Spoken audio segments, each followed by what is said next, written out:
Hey, everybody. Welcome to Over 50 Starting Over. I'm Barry Edwards, and today we are joined by Marty Strong. And Marty is a retired Navy SEAL officer and combat veteran. He's a novelist, a practicing CEO, and chief strategy officer. He's a business coach and author of Be Nimble, How the Creative Navy SEAL Mindset Wins on the Battlefield and in Business. His latest book, Be Visionary, Strategic Leadership in the Age of Optimization, was just released a few weeks ago. And he's the author of the TIME WARRIOR Sagas, a 4-book series of fiction set in a dystopian future, and SEAL Strike, a 3-book series of high action fiction set in post 9/11. Marty's traveled over 40 countries, been shot at in a few, survived cancer twice, and experienced the loss of his oldest son.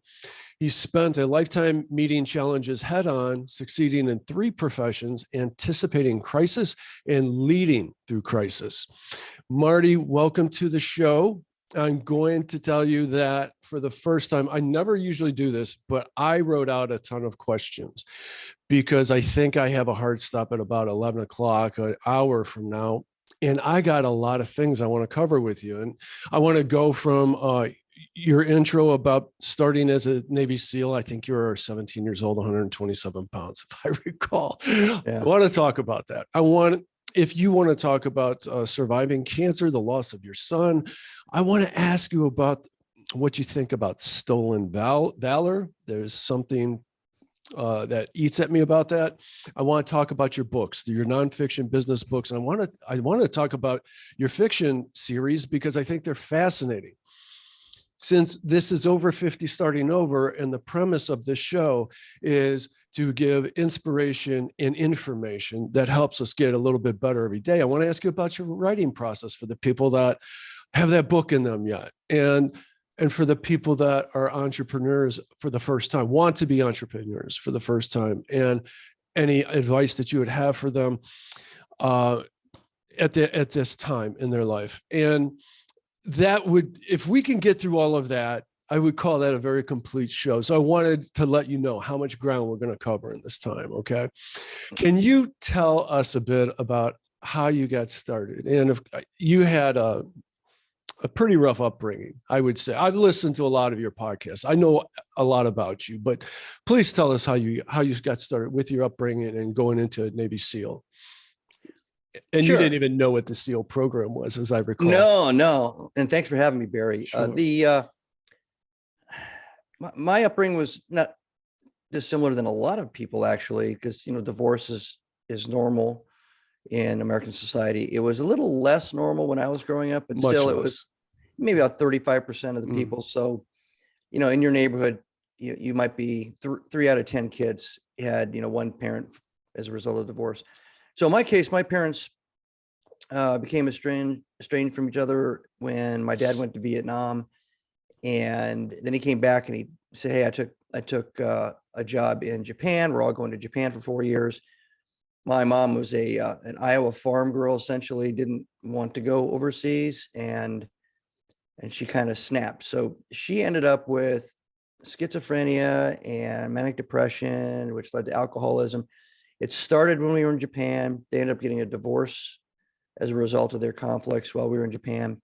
So I found myself back in Nebraska with my younger brother and sister, and my mom, not completely understanding. I think I was around 14 or so, not completely understanding what was happening to her or why it was happening to her, just trying to be a teenager and happy to be back in the United States. And so we struggled through all that, and eventually I decided I just got to get out of here. I mean, I need to get away from Nebraska. There wasn't a lot to do back in those days. I bet. And unless you were big enough to become a Nebraska Cornhusker football player, then that would be cool. So I went to the local mall with a couple of my buddies that had talked me into joining the Marine Corps with them. And I was talked out of joining the Marine Corps by a Navy recruiter on my way back from the bathroom inside the recruiting office. It turned out one of the 2 guys ended up joining the Marine Corps, did 4 years.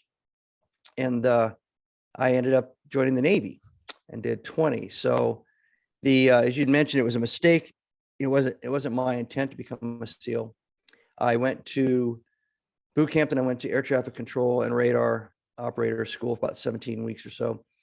And through a mix up in orders, they gave me tickets to fly to California and orders saying report no later than the next morning to underwater demolition SEAL training, which I didn't understand what it meant. I didn't know what the acronym meant. This was before the SEALs for sure. I mean, the Green Berets had already had a movie and a song and, you know, a lot of other things going on, but very few people knew what SEALs were back then. So I showed up completely ignorant of what I was stepping into. I talked to my dad on the phone. He said, you know, find a chief petty officer and ask him for help. And I found a master chief and he talked me into staying. I'm not sure that was my dad's intent either, but so that's how I ended up staying and going into the course. And as you mentioned, I was about 125 pounds soaking wet. Wow. 17 years old, looked like I was about 12. Yeah, we started with 126 and we graduated about 13 originals. There's roll-ins later on as guys that are hurt come back into later classes. But yeah, that was the attrition. Not too much different from what they see today also. It's about 75% since 1962 per class. What did your senior officer see in you, such a small kid, that he wanted to convince you to stay in the SEALs, to go through that hell? Yeah, interesting. So this guy's he's still alive. He's a Vietnam veteran. His name's Master Chief Fricks. I'm connected with him through a network on Facebook, which is kind of cool. Nice. I told the story to his wife because, of course, he didn't remember that moment. I think he's all of about 5'5", 5'6". I see. Multiple combat tours in Vietnam, heavily decorated. I think he kind of saw no problem with the little guy doing well on the teams. You know, it was kind of, and it turned out back then there were a lot of shorter. I mean, the average height was about 5'8.5", 5'9".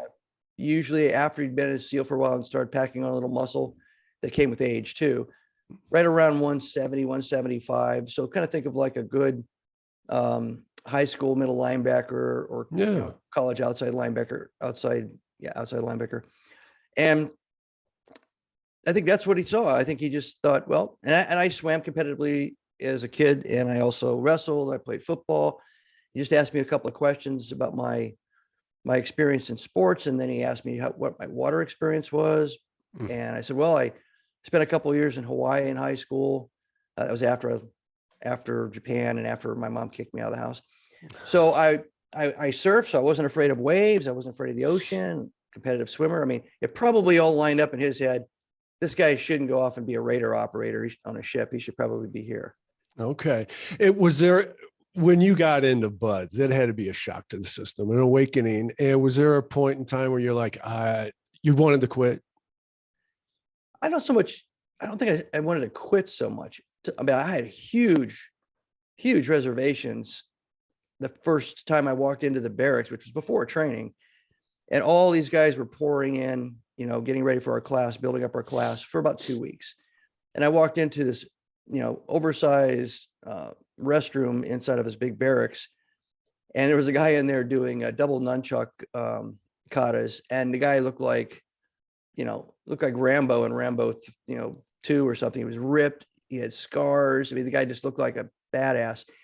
And I'm like, wow, you know, and then it took me a while to realize that everybody in that barracks were all lining up for my class. There was the World Football League had shut down. We had one World Football League football player there. There was guys that were just, you know, incredible athletes, incredible student athletes, college athletes. And the more they started piling in, the more I realized, okay, you know, I don't look like any of these guys.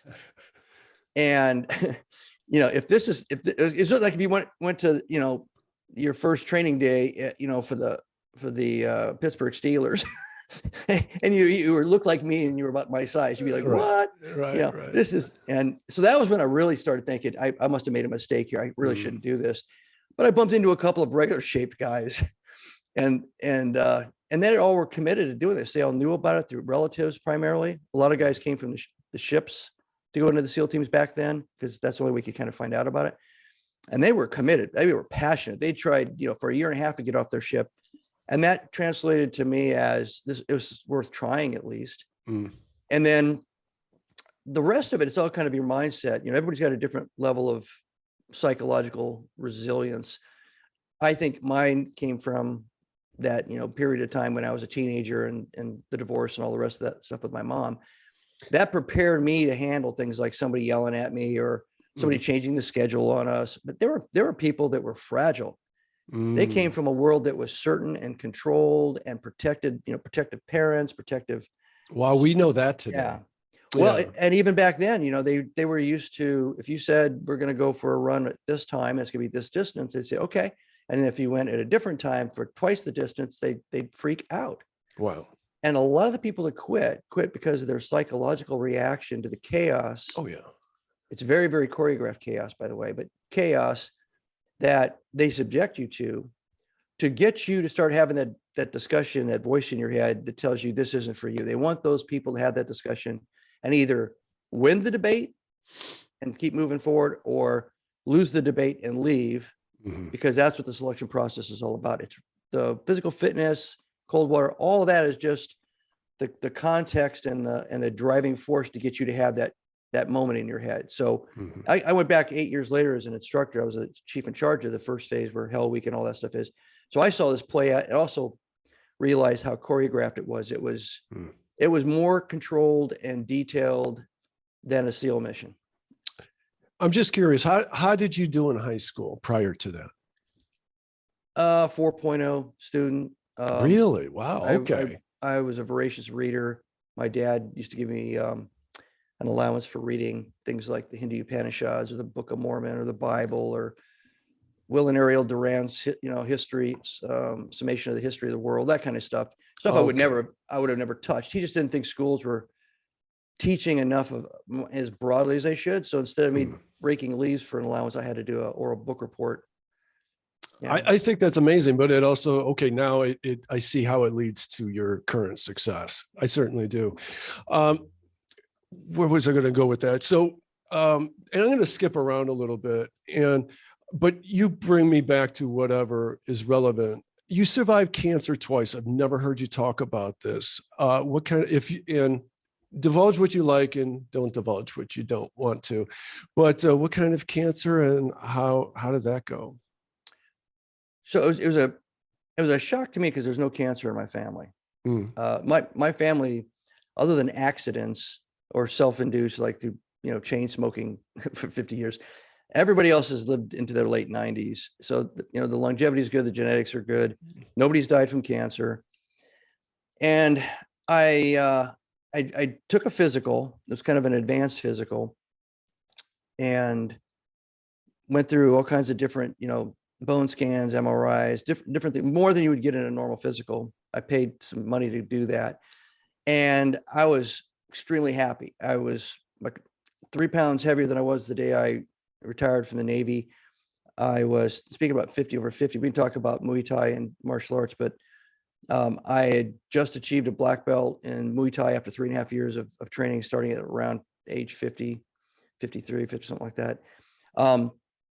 And they said, man, you're incredible. You've got like a college athlete's heart. You've got this, you've got that. You're in fantastic shape. So I drive back from the hospital. I'm heading towards the office. And about halfway in the drive, I get this call. And they said, hey, would you mind coming in tomorrow morning around 7:30? We want to run one more CAT scan with and run some dye through your system and all that. Yeah, sure. So I went back the next morning, and because of the nature of this place, the results are immediate. So while I was going through the test in one room, there was a guy in another room looking at my kidney, as it turned out, enlarged on this huge screen in like 4G or 4K. I'm sorry, 4K. And when I was done, I put my shirt on and I walked out in the hallway, and there was this guy standing there, and I went, oh crap. Because I could just tell from the look on his face.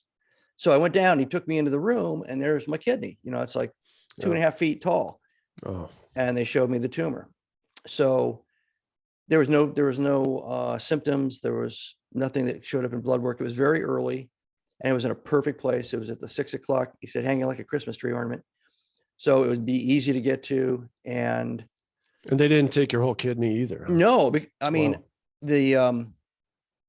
my kids and my family, I got 5 kids, 5 grandkids, their nickname for me is Captain America. I've been beat up pretty bad, and got about 60-70% disability for the military, and that they were absolutely floored. I mean, that they just didn't think that could possibly happen. Right. And for me, I felt like my body had cheated me or lied to me or something, because I did everything right. And But you had the foresight to do this extra screening. Why? What gave you that?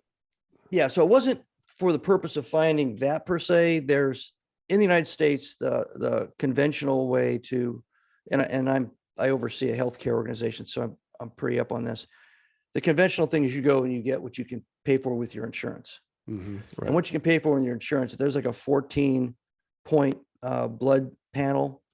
That's it. And most people think that's what they check. Well, they can check up to 100 different things, and they just don't get paid for it.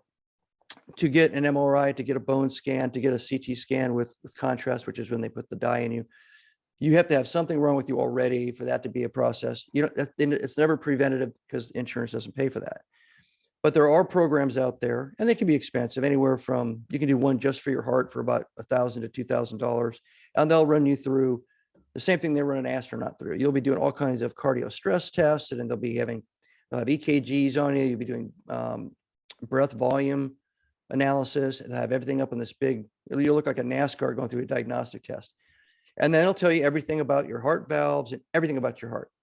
And the thing is, anybody can go through this. They just have to have the money, because our healthcare system doesn't pay for it, unless you've had a heart attack or you have a precursor. Then maybe your doctor could get you into that scenario. So I was with a company that actually paid for their executives to go to this particular type of thing. It was holistic, so it wasn't just for your heart.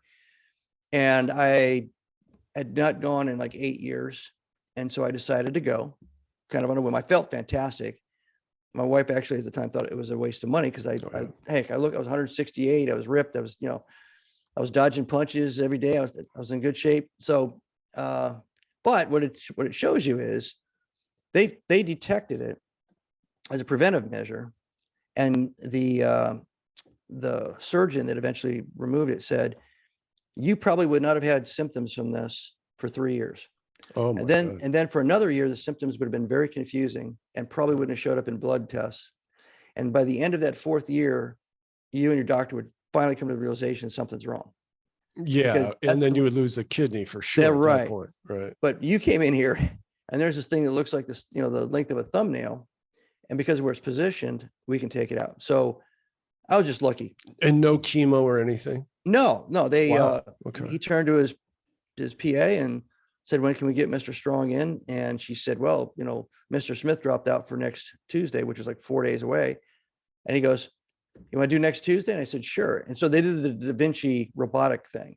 He was in another room controlling a robot that did the entire surgery. So how long ago was this? November 2017. Oh, okay. So yeah, okay. Modern science for sure.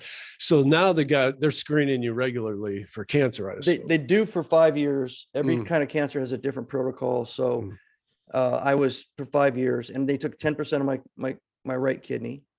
And, eventually I was able to start working out again, and everything got back into shape. And the 5th year was November of 22. That was the end of year 5. So I'm completely done with any, annual surveillance, whatever. The other cancer was skin cancer. It was a squama. It was on my ankle, and my DNA is basically Scandinavian, so that doesn't make. I mean, that makes sense. But I also go to a skin doctor every year preventatively, and I've done that for about 8 or 9 years. Wow, I should do that, because I have a lot of friends that were my age, and they were catching things too late. Yeah. And not so much that they died from it, but the destructive, the way they ended up getting rid of the cancer was surgical, but it was also very destructive to, whatever part of the body the cancer was in. My mother had quite a strip of skin taken off her arm as a result of the same. Yeah. Yeah. So yeah, those are the two cancer stories. And if I was drinking beer, that might get more complicated, but that's it. Oh no, that's fine. Coming out of the SEAL program, coming out of the military, were you prepared? Were you on a path? Did you know what you want to do? at that time, or was life a mystery at that point? It wasn't so much that life was a mystery. To me, it was kind of like a pinball game. I moved around and bumped into things I knew I should avoid and moved away from them. And I bumped into things that I knew were opportunities, and I jumped through those windows. Oh, okay. Anybody that knows me now, or anybody that's read my books, would think I'm a very meticulous, hyper planned out person with everything wired. And I'm still not that way.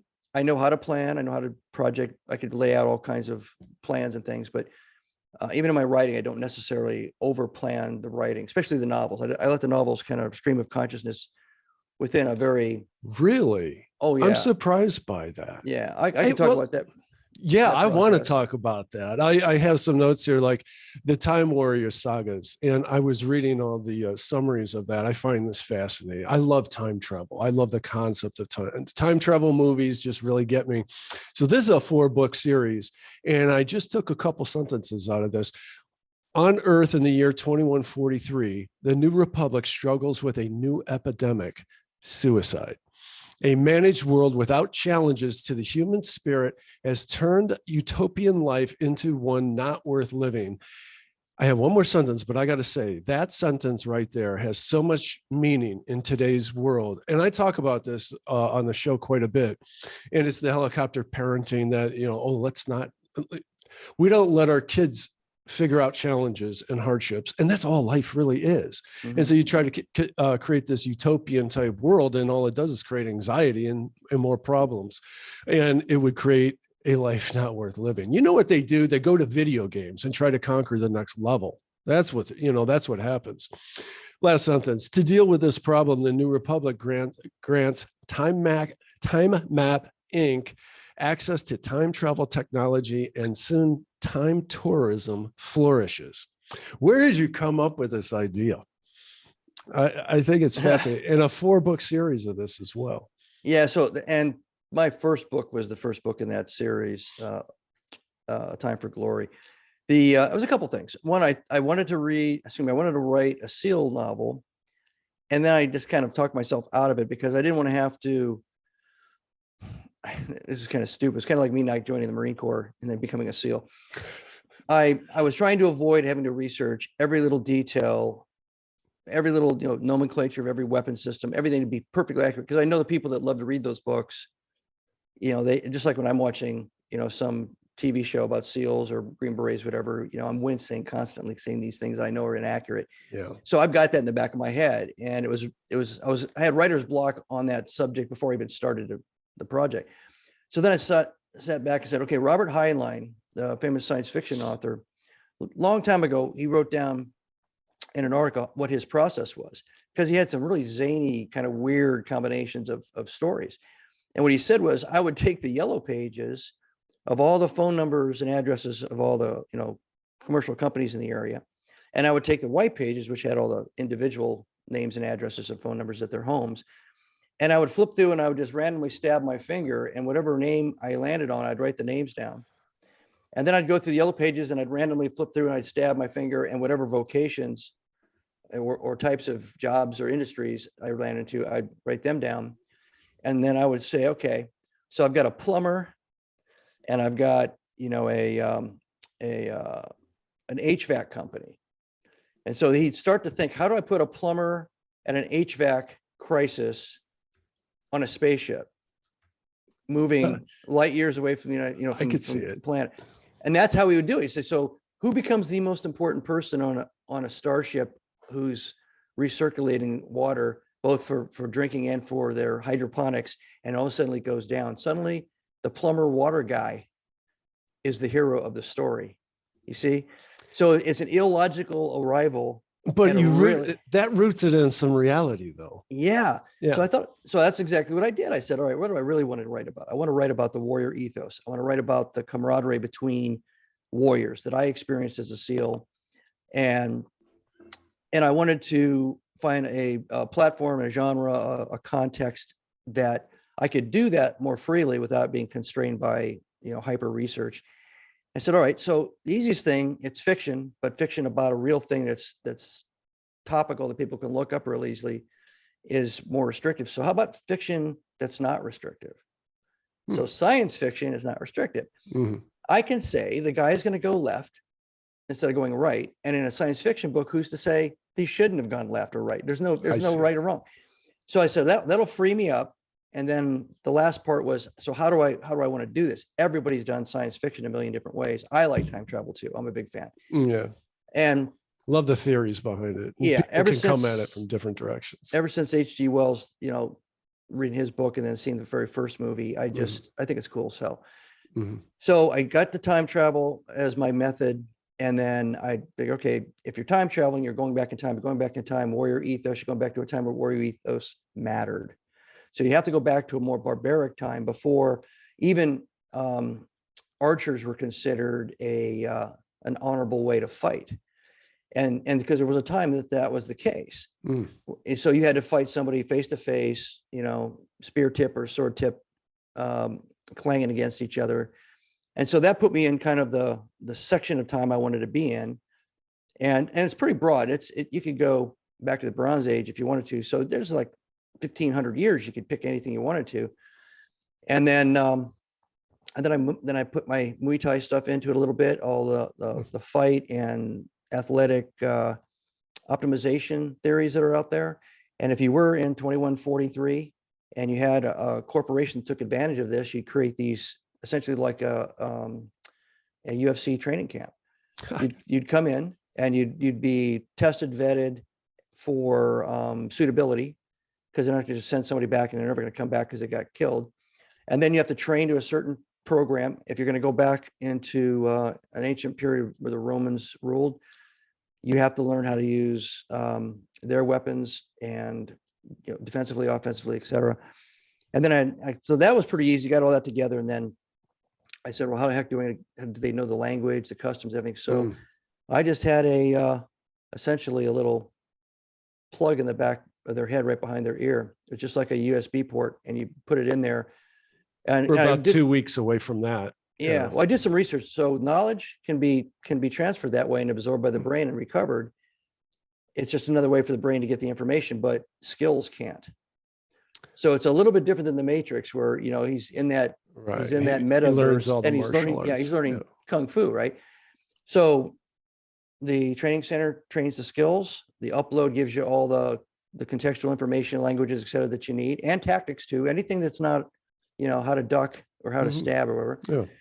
And I'm off to the races, thanks to Robert Heinlein's way of building the story. But so you didn't just do a quick outline of Act 1, 2, and 3, and then fill in the gaps, like some introduction, and then a conflict, and then leading up to the conflict resolution in the third act. You didn't do that. You just wrote linearly. I went commercial, looked at what the average length of a published book is. A lot to learn there. You get an extra 30,000 words if it's a fantasy book, because I'll give you that 30,000 words to build the fantasy universe that doesn't exist. But if you're not building a fantasy universe, you're at 90 to 100,000 words max. This all has to do with people's shorter and shorter attention span too. And that's all right. So then it tells you about how many pages you're going to write. Figure out, how do I want to break it up? And then, so that's more of the mechanics of the structure of the writing. Yeah. Act 1, Act 2, Act 3, to the extent that I figure out what the story arc is going to be. And it's going to be in the case of that, and actually the Seal Strike series too, it's a hero's journey. So they start not being a hero, and then they work their way and learn through trial and error, and get humbled, and then become, all those kinds of things. Things that I'd experienced, things I experienced as a SEAL. I became an officer for my second 10 years. So all those leadership skills and lessons learned, warrior lessons learned, bake that all into the journey, right? And then I started writing. So the hardest part was probably character development. Interesting. Yeah, interesting. I've always been so into psychology. I would find that to be probably the easier part. I think the whole arc part, it would be kind of hard to keep nailed down. I've listened to some podcasts on writing just out of interest, and I even bought. Do you use the program, or have you heard of the program called Scrivener? Yep. Oh, okay. Do you have that? I don't. That. It's a really good program. And it is just because it's just based on folders and pages. So that, because when you try writing linearly in Google Docs and you're like, now where was that in chapter 2? Refer back to something, tweak something. It's just so difficult. But in Scrivener, you could just move a page or an entire chapter or whatever. It's just an organizational tool. Yeah, my thought now is that great writers are probably not great editors, and great editors are probably not great writers. Interesting. And people have a block, psychological, aversion to writing because it seems like it's such a huge task. Mm-hmm. And what they're really looking at is what you just described, what that software is trying to remove: the organization, the structure, the manipulation, the editing. But in reality, it's all about story. Mm-hmm. So if you can find somebody with a great story and they can link up with somebody who knows how to just put that software structure together, that's the perfect binary, combination. And if you don't have somebody that does that, then you have to do like, was it Stephen King did his first one on yellow legal paper, but so did George Lucas wrote all 3 Star Wars movies as one movie. I didn't know that. On a big stack of yellow legal paper, handwritten. And that's how it was evaluated. So you don't have to have the technology. You need the story. Mm-hmm. Even if you had the most brilliant outline, the most incredible software helping you get there, if the story falls flat. Sure. And the character thing, it's the relevance more than the complexity of it. So you can say it's going to be a guy, a woman's going to be a hero, she's going to have a love interest, it's going to be a guy, you can throw in, there's going to be a sidekick, there's going to be the goofball, whatever you want to do, But then as you start writing the story, you realize that you force the goofball into the story. There's no place for a goofball. It's too serious. It's too scary. Why did I bring the sidekick? If the male and female leads are going to be tracking this whole thing together, think of I'll figure out in a second. There's actress and actor combinations where the whole movie is pretty much those two people. Mm-hmm. There is no room for a sidekick. Right. Sure. Or the super smart friend or the super funny dumb friend or whatever. So if you start getting too constructive in the way you're building the character team, you end up shredding them or going back and realizing, I created this person, I need to get rid of him now. Yeah, once it becomes organic, once it takes form and becomes organic, then you got to strip away all the contrived stuff that you started with, correct? Yes. And so stream of consciousness writing, it's a thing. I adhere to it. I basically create the story. My mind, it's like a movie I've already seen. And I know the beginning of the movie because I think it through a little bit. And then I start writing about 5:30 every morning for about 45 minutes, 7 days a week.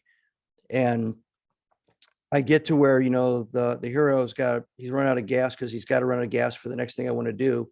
And now he's going to meet this guy at the gas station, who is a character who I didn't think up in advance. The character is now relevant because the character needed to be there because the story took it there. Took the main character of the story ended up at a gas station. And the more you kind of let that flow, you've got experience in life. You know what happens if you're all by yourself in a bus station. It's either going to be a cop, somebody who's working late cleaning the place, or something scary, or somebody scary, right? Right. Because everybody's been there or seen it before. So when you're going along, you go, oh, and this, I need this in this moment. I need to, and then I'd write up, let it go, put the person in there and everything. And then before I shut down that session of writing, I would take that person, throw them into a separate file. If I named him, I'd named him. If not, it's the guy at the bus station. And then I'd put a few attributes, how tall they were, just so I wouldn't forget, because there may be a reason I need to go back to that person later on. Mm-hmm. Let's say it's a detective thing and the cops have to go back and ask the guy who was working that night. Yeah, but you're basically, you have a wronged hero who is being chased and you're looking at it from his frame of reference, but at some point you're also seeing the cops chasing him. So now the cops have to interface with the guy at the bus station too. And you go, what the hell was that? A short guy, tall guy? Was it a man? Was it a woman? Did he have an accent? So I keep track of that as I'm going. They may not ever. How do you do that? Just pieces of paper or files on your computer? A Word document. Okay. Yeah. Which was your first book? A Time for Glory. That was the first Time Travel Warriors. Okay. And so by the time you finished that, did it did writing a book feel comfortable to you? You know, you got over all the intimidation and you figured it out. It did. And I use beta readers. I think that's a really great thing to use. I use them for my business books also. I've heard of this. Could you explain that, please? Yeah. So beta, like beta testing something. It's just a beta test is like a shock test. You know, the Navy takes a ship once they think it's seaworthy, they go out and they beat the hell out of it, doing everything at maximum levels to see if it can, you know, if the design holds up, right? So in this case, you write, let's say you write a chapter, right? I've never sent anything less than a chapter. And you need to have people that like the genre that you're writing too. Yeah. So my CEO guys that do beta testing for my business books aren't reading my time travel. I would hope not. Yeah. 4 or 5 people is usually the most. You ask, you know, you're not paying them anything. And if they're willing to do it, then you say, okay, you give them kind of the rules of the road. I don't want you to do no editing, not spell checking. I don't need that. I don't need a copy editor. What I want to look for is, are the characters believable? Does the story seem believable? And as the story evolves, that's the same set of rules. If you see some inconsistency, well, here's where it comes out like your Scribner thing, where you're in chapter 11 of a 24 chapter book, and you introduced a guy and he was left-handed in chapter 3, and all of a sudden he's right-handed in chapter 11. And they'll catch that stuff. Oh, that's amazing. You know, because they remember, right? Or they'll even go back and say, I thought he was left-handed. They'll go back and then they'll tell you this guy was left-handed in chapter 3. So they keep you honest on what you tell them or ask them to keep you honest on. And Marty, I'm sorry, what was that called again? Beta something? A beta reader.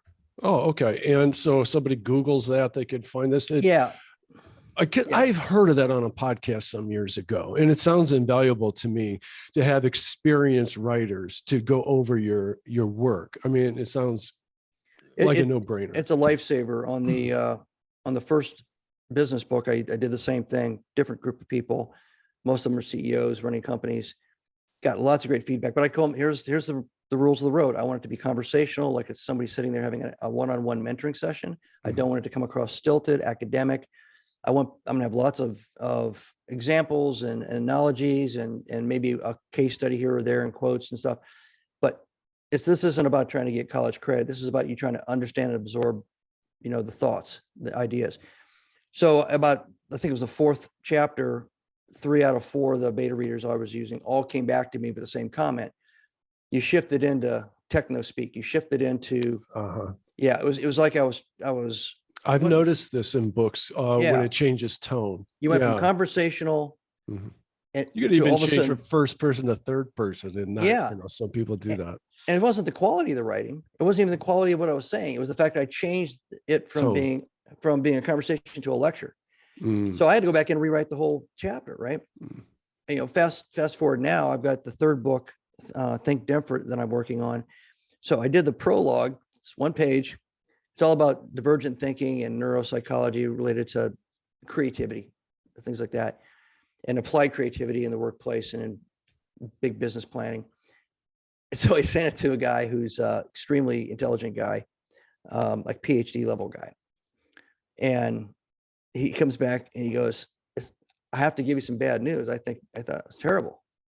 The prologue, you know, like, really? It was terrible. It was like something, you know, a guy with 150 IQ would have to read or that it wrote, but it was terrible. And I go, you mean it didn't make any sense? He goes, oh, it made perfect sense if you had a 150 IQ. He goes, you went like way up in the stratosphere and you talked like you were a PhD, you know, giving your dissertation on divergent thinking and all that stuff. And I went, oh, now I get what you're saying. He goes, yeah.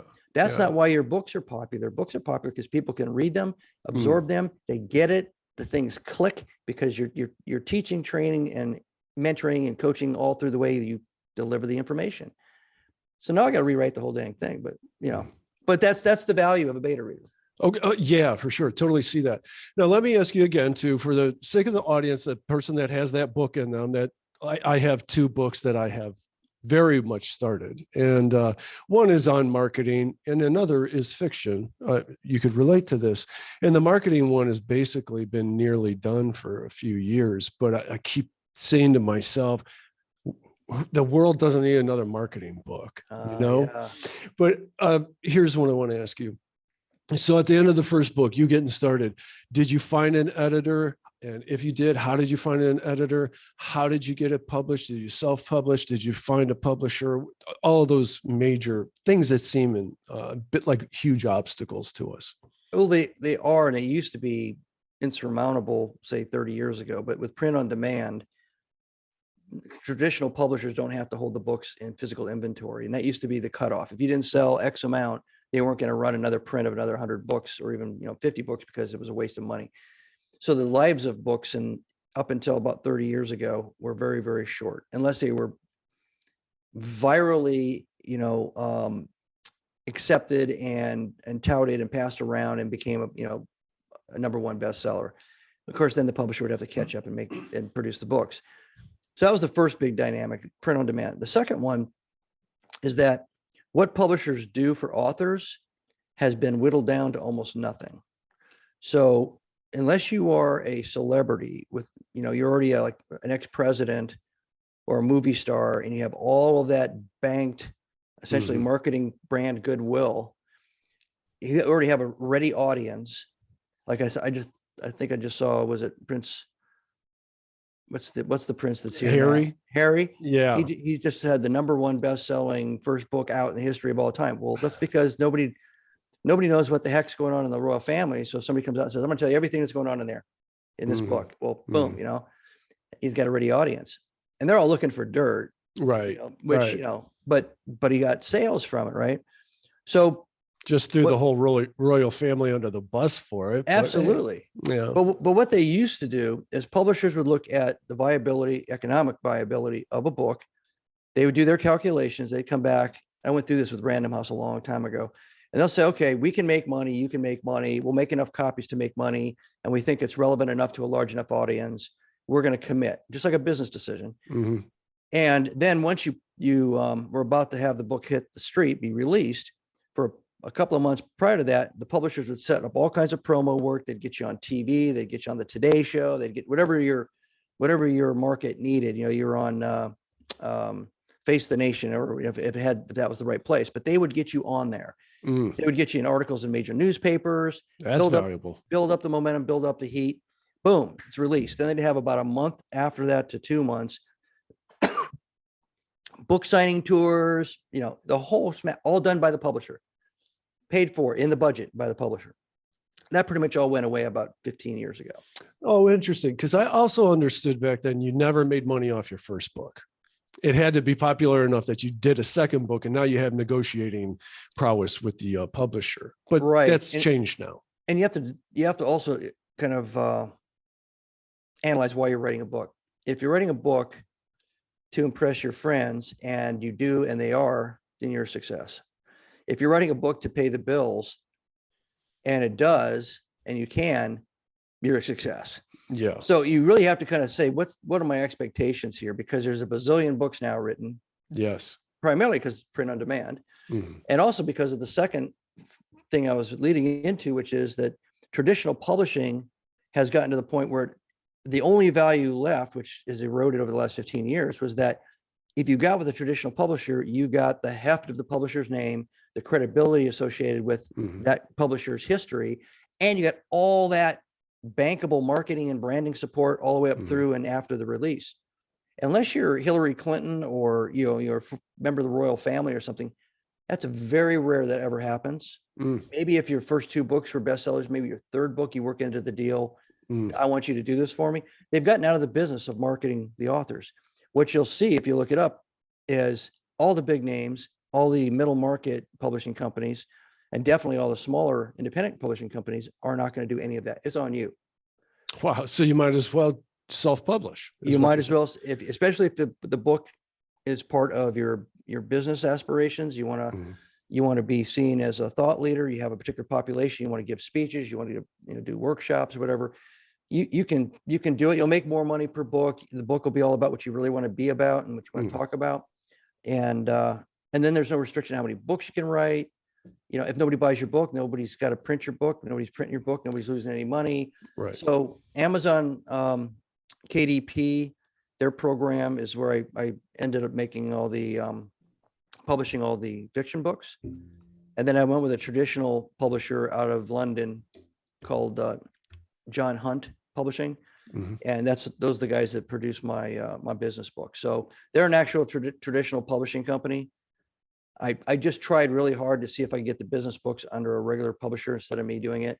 Now it's been what, two and a half years since the first business book, Be Nimble project, was started.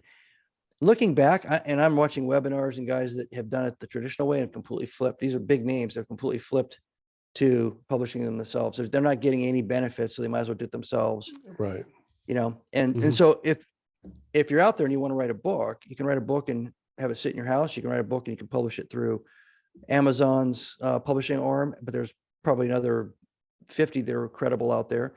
You can go to an independent publisher, and for a very small fee, they'll, you know, I'm talking about less than a couple $1,000s, they'll set it up and print and everything, and they'll do the print on demand.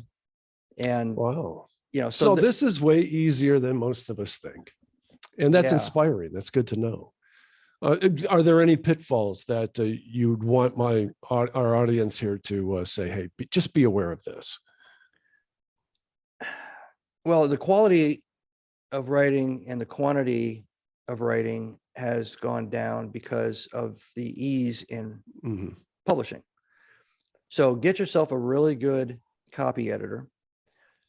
I use it even with my London publisher. I use a copy editor for my final drafts before I give them. You know, I upload the final draft that their copy editors are going to attack. I just do that, and it costs me about anywhere from $1,500 to $1,800 to go through about a 70,000 word business book. About 3 or 4 weeks of a freelancer's time, who was an editor. You know, there's a lot of them gigged out now. You can find graphics people, everything you need are out there. And I know that when I'm handing it to my publisher, I'm handing them the best work I have, and I've already paid to have it, you know, pre-vetted from an editing standpoint. There's also another kind of editor called a content editor, and sometimes they can do both. Sometimes they're two different kinds of people. Copy editor is looking for typos and looking for grammar and things like that. The content editor is actually looking at the characters. If it's a novel, they're looking at the depth of the character. They're looking for some of the disconnects that my beta readers catch. Yes. I had a friend that just published, his book was released yesterday, called Elevate Your Leadership. He's a former bomb disposal officer, special ops guy in the Navy, all about leadership. He's got a whole course that he runs off of that same theme. And he used both. He paid for a copy editor and for a content editor. And the content editor helped him with organizing the thoughts a little bit, because it was his first book. So there's help out there, and it's a lot less expensive than you might think, because you can do it as a freelance as you need it. And are you using like Upwork or Fiverr, something like that to find? And I also want to ask you, how do you find people to do your book covers? Your Time Warrior Sagas, really nice book covers. And by the way, I do book covers. Okay. Yeah. So I've been using for the Time Warrior novels, I'm using a company called Damonza, Damonza. They're out of New Zealand. That was vetting a lot of authors way back when I first started writing, and looking for, you know, quality, the interaction, because I have a lot of opinions about the artwork. If I wanted a certain look, this is what I want. So what you see on the covers of those 4 Time Warrior books, that is probably 85% of my inspiration and guidance, and 15% of their technical ability to execute kind of what I wanted done. On the Seal books, there's 5 now. The 5th one came out last year. On the 5 Seal books, I had the first one, Death Before Dawn. I put the motif of an ancient Egyptian hieroglyphs in kind of a light tan brown with a seal, gold seal emblem on it. I'm going to overlay these as you're talking about. Okay. So not knowing that I was going to have a second Seal book, just like when I did the first time travel book. So I'm going to stick with this theme, and depending on where the story is running. So if you're in Thailand, you know, the motif is one thing. If you're in Colombia, there's, you know, kind of that green jade covered, but it's still inscription. I found the artwork, and I sent it to my art guys in New Zealand, and they reproduced 4 or 5 different versions of it with the same seal trident on it. So the format was the same, and we went with different tones and colors and stuff back and forth, but then boom, done. And there are people that are very astute at this. If you just Google how to hire a freelance, fill in the blank, Fiverr, all these other things will pop up. Yeah. And you can go in there and you can, I know you know this, you can put in the parameters for a logo, you can put parameters for a graphic, and you can bid it out, and they'll give you what they would do. And then you pick one, and for a fixed price, you get it. And then if you don't like it, you can tweak it a little bit with the content originator. Extremely lean, extremely efficient, and I think it's extremely effective. Well, like I said, I really like the Time Warrior Sagas book covers a bunch. And about how much should someone expect to pay for something like that? I assume it's all custom artwork. Right? Oddly enough, it was 15 to 1800, but that's, and then I get a wide banner version of the cover. I get the paperback back, front, and the spine as a art file. I get a small and large ebook cover file picture, and now all my 4 of my sealed books are on Audible now. The 5th one's being narrated right now. So, and the first time travel book's in Audible, and the second one's being narrated right now. And Audible's got a square cover art requirement, with the bottom right corner has to be clear of any stuff so they can put something in there. So I went back to the same company and said, hey, that cover this way. So they just took the e-book covers and modified them. And I had to give them the narrator's name because it has to be underneath my name. So, but it's you didn't narrate it yourself, huh? No, definitely not the novels. Definitely not the novels. Everybody's got an opinion about that. But, if you got a guy that's going, hey, Susie, get over here. And then you hear the same guy go, why do I need to go over there? And you're like, it's like a puppet show, right? I can't get that out of my head.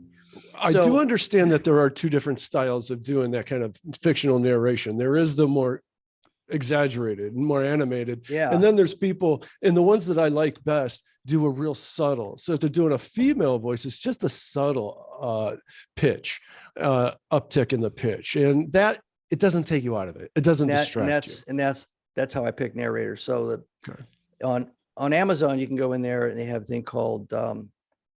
ACX is their audio book format. You go in there, you upload, you confirm that you've got rights to the book, and they have a profile document you have to fill out. What do you, male, female, old, young, and then there's a whole series of personality traits, gruff, sincere, enthusiastic, voice pace. And so you make about 25, 30 decisions. And then you also can give additional notes. And then you have to give them usually 3 to 4 pages from your manuscript that has some dialogue in it, preferably, enough dialogue that you can get the gist. You upload that, and then they hit their system, and they've got this huge, like 2,000 pre-vetted producer narrators. So they don't just narrate, they're doing the full production product back to Amazon standards. And you start getting emails with auditions. Wow. So you should get like a 5-minute audition. Like I just finished the audition for the 5th seal book, Kandahar Moon, and I had 45 auditions to go through. Oh, that's painful to go through. It is, that. but they make it easy.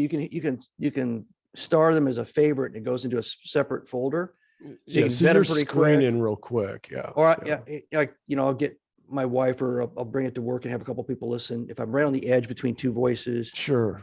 The business book was just as critical, because I listen to business books all the time, and you don't want the golf voice because it'll put you to sleep. Yeah. And you don't want the really hyper voice like this either, the Ross Perot kind of thing. So you're trying to fight somebody who has gravitas, but also, you'll know it when you hear it, kind of a thing. No, I totally follow you. What is that website that you're using for the voiceover stuff? Oh, it's called it's Amazon Audible ACX, capital A, capital C, capital X. I have a friend that has done a little bit of voiceover stuff for me, and and he's asked me before about, well, where can I do this more commercially? And I'm going to share that with him. In fact, I'm going to share several of these links that you have just told us about in the show notes. So guys, check that out. You can find it at over50startingover.com. I'm probably going to get called out of here in a little bit. And there's so much more I want to ask you about. I mean, I didn't know that we would spend so much time on it, but I found this fascinating. And I'd still like to talk about this more, but there's still other things I want to talk to you about. In your, let's talk nonfiction for a second. In your book, Be Visionary, are you steering people away from Lean and Six Sigma?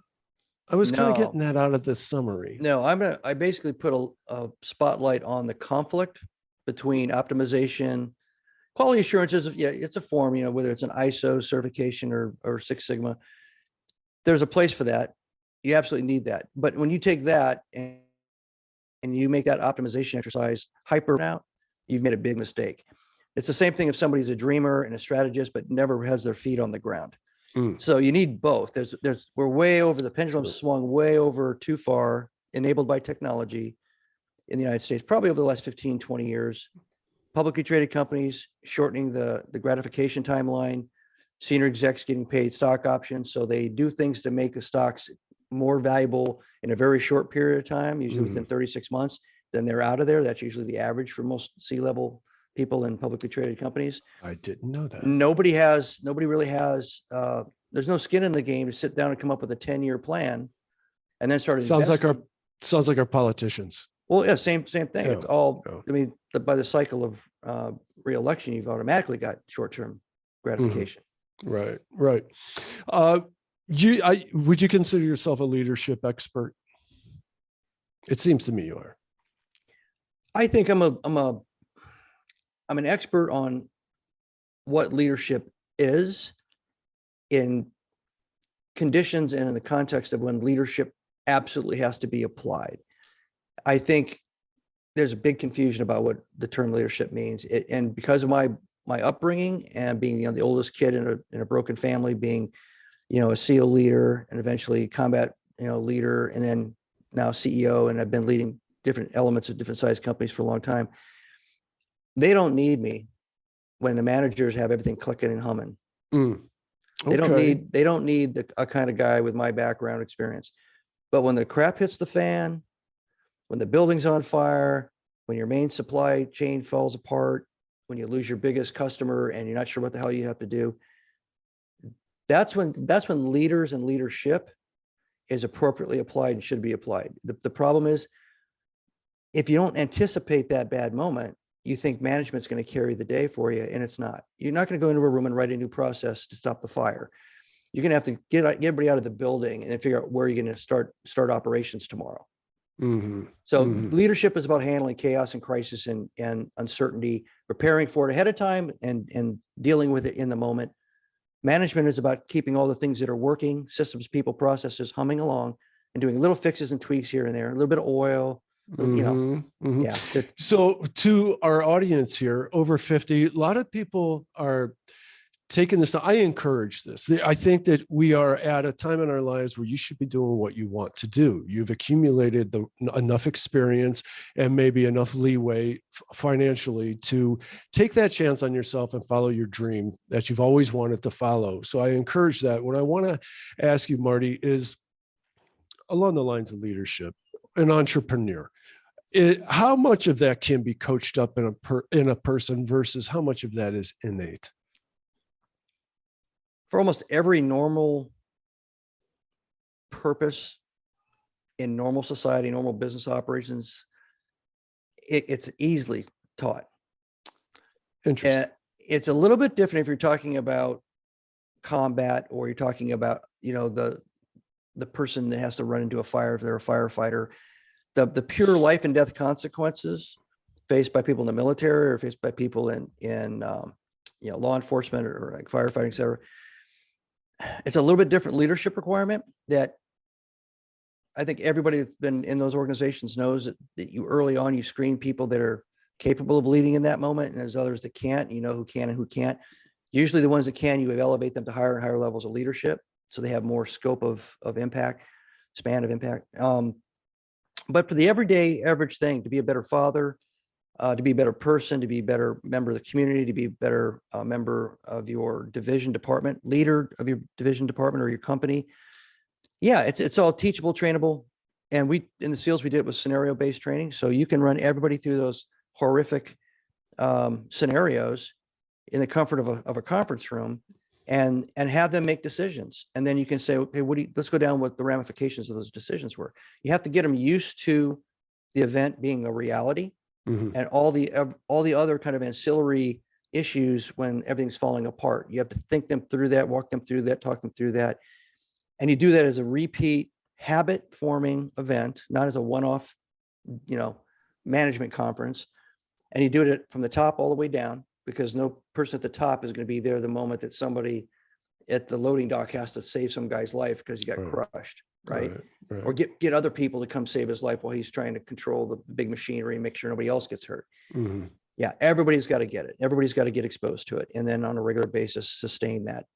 I'm guessing that's what you do. Your one website is markstrongcoaching.com. I assume that this is what you do for companies. I do it for mostly C-level individuals rather than whole companies, and same thing with public speaking, paid speaking related to the same topics.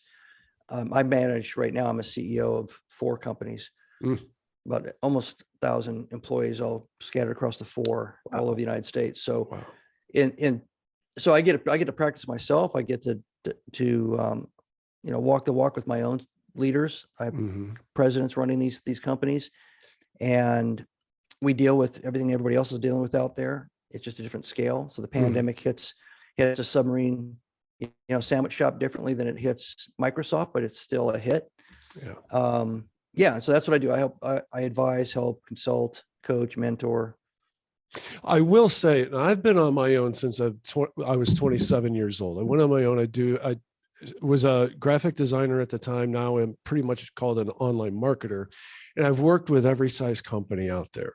And I recognized very early on that the entire company would take on the personality of that one person at the top. And so if they led through fear and intimidation, and there was anxiety throughout the entire organization, they did it all the way down. Do you agree with that? 100%. The operating system of an organization is what I refer to it as. Whatever you plugged in there is the software operating system. If it's all party and no quality assurance, if it's all threat and no incentive, if it's all short-sighted, no strategic vision, everybody mirrors the top person, because it's a survival mechanism. The boss likes Pittsburgh Steelers. I like Pittsburgh Steelers now. It's just the way people are. They're going to do that, and it's hard to push back. And then the thing about people at the top is they have to be evolutionary leaders. They have to constantly be challenging essentially their own intellectual baggage. They have to become humble. They have to think through the thing that got them there may not get them there. So they have to question what they learned in school, what they learned from the last job, what they learned last week when they're looking at a new challenge sitting in front of them. And then that's another trait that if they can pass that down, then you have kind of a thinking, breathing, forward-looking organization that's comfortable critiquing itself and correcting its data set, rather than relying on the football plays and the formulas and the groupthink of everybody in the room. Okay, I'm going to switch directions now, because I'm probably going to get pulled out of here in about a minute. This is something I wanted to ask you right from the top. What do you think about Stolen Valor? Don Shipley, right? Yeah. We served together at SEAL Team 4. Oh, wow. How about that? Well, he's made quite a name for himself online. I've lost a lot of hours watching his videos of him outing people that are impersonating Navy SEALs. And I read on one of his blog posts or something that you're 30 times more likely to find a fraud, an impersonator, than an actual Navy SEAL. That's how few Navy SEALs there are versus how many people that are posing as them. Is that something, this Stolen Valor, does that just really make your skin crawl? How do you feel about it? I'm a little numb to it now. Wow. It was less of a thing when I was in, but I remember the the movie Airplane, and a bunch of frogmen were at the end of it because the plane went in the water or something like that. And so they made these T-shirts that said UDT on it, or navy blue T-shirts with UDT in gold, and they started selling them in some local stores in Virginia Beach. And one guy walked into an enlisted club at the base where SEAL Team 2 was, and happened to be in the enlisted club when it happened. And he walked in wearing this big blue shirt with UDT on it. And we weren't allowed to wear that stuff in those days. We weren't allowed to have anything like that. So, one of the guys walked over there and just said, "Hey, what team you with?" And he just shredded the shirt right off his body. Wow. And just walked away. Didn't say anything else, just ripped it off his body and walked away. That was my first experience of it. Obviously, that's probably to pick up chicks or something. It's not as egregious as people trying to get jobs or trying to wear a Navy Cross on their chest along with everything else. I think putting the SEAL Trident on is it's saddening, because if you have to do something like that, that's an issue. It's an issue psychologically. But yes, where it really starts to get, where I start to get pissed off is when they start wearing the high-end Valor Awards. So Medal of Honor, Silver Star, Navy Cross, Distinguished Service Medal. Those are handed out to people, most of them are posthumous, because they die being courageous, but they hand them out to people that have usually been all shot up doing whatever it was that they did to deserve the award. They're incredible heroes. They're incredible people. Right. And the value of that recognition is eroded when somebody else takes it and says, "This is just chest bling for me to get a date or a job." Oh, for sure. That's how I feel about it. And that's where Shipley's coming from. We have other networks, and it's pretty funny because we have guys that have access to all the names of all the guys that ever graduated from SEAL training, going all the way back. I know an imposter, and he's been grifting on this for about 30 years that I know of. And I think that he started before he realized that there was a real internet, and, but I sensed it like way back then. But most of my circle of friends, he was kind of an acquaintance, have kind of gone along with it. I kind of know it and just don't care. The Marines had that problem. Marines had the problem after World War II because the Marines were highly celebrated and everybody wanted to say they were a Marine. Yeah. Then the Green Berets had it after Vietnam. Right. And then the SEALs have had it since probably the mid 90s, in the first movie or whatever came out with Charlie Sheen. The other thing that complicates it is there's more and more movies, and most of these movies nowadays have SEALs that are technical advisors. So they're more accurate. The information is more accurate. It's easier for somebody, if they really want to study between the internet and watching movies, they can move, shoot, communicate, talk, act, dress like. There's a lot of things they can do. There are a couple questions that a SEAL can ask somebody that will let me see your photo album. No, there's others. There's one or two that it trips them up in 10 seconds. So, well, what's like irrefutable to me is look up their LinkedIn profile, because if I was a Navy SEAL, it'd be up there at the top in big letters. They can't put that on there. There's no way, and be found out. That would get figured out in a minute. Is there a legal blowback that can be? It's actually against federal law, I think, from the Silver Star up, to wear Valor Awards. And there's actually, a federal law sentence, et cetera. So you can actually go to jail. At least that was put in place, I believe, after World War II with the Marine stuff and everything. Anything below that, like a Bronze Star and below, I'm not sure if Bronze Star goes in there, but Bronze Star and below, there's no laws associated with it. It's just more how the culture accepts or doesn't accept people pretending to be something. I mean, if you put on a leather vest with a biker gang thing on the back that you made up, you could get away with it forever until you run into a biker. Right. So there's that.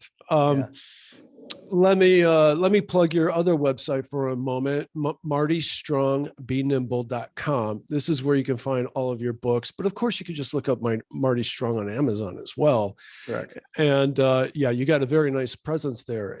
You've done a lot. You've done an awful lot. Is there anything else that you'd like to tell us about your company's offerings or where to find you? No, I think martystrongbenimble.com is the best place to go for all my articles and both my fiction and nonfiction books. Considering what the name of your podcast is, I started writing books after I was 50. I started, I did martial arts when I was younger. I decided to learn Muay Thai, and the guy was a former UFC strike coach. And I spent 3.5 years, well, 2 years getting punched until I could finally get as fast as I needed to be to not get punched. But ended up getting the equivalent of a black belt in Muay Thai at the end of 3.5 years. So I started that after I was 50, and I'm still rocking and rolling, writing and leading companies and everything. And I'm over 60.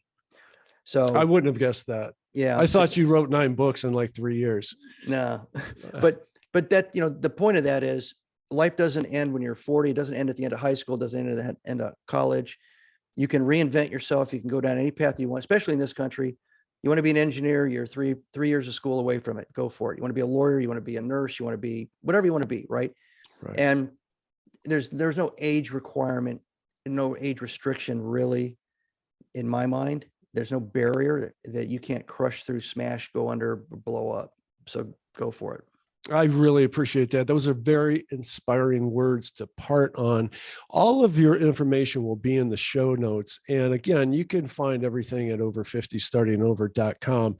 Marty, I really appreciate it. I am going to have to run. I'm sorry, because I could literally talk to you for another hour about all of this. I've had a lot of fun. And guys, please sign up at over50startingover.com to get this to your email as it happens. Like and share us on YouTube, Apple Podcasts, Google Podcasts, wherever. We're all over the place. Marty, thanks again. Have a great weekend. You too, Barry. Thank you. All right. Bye-bye.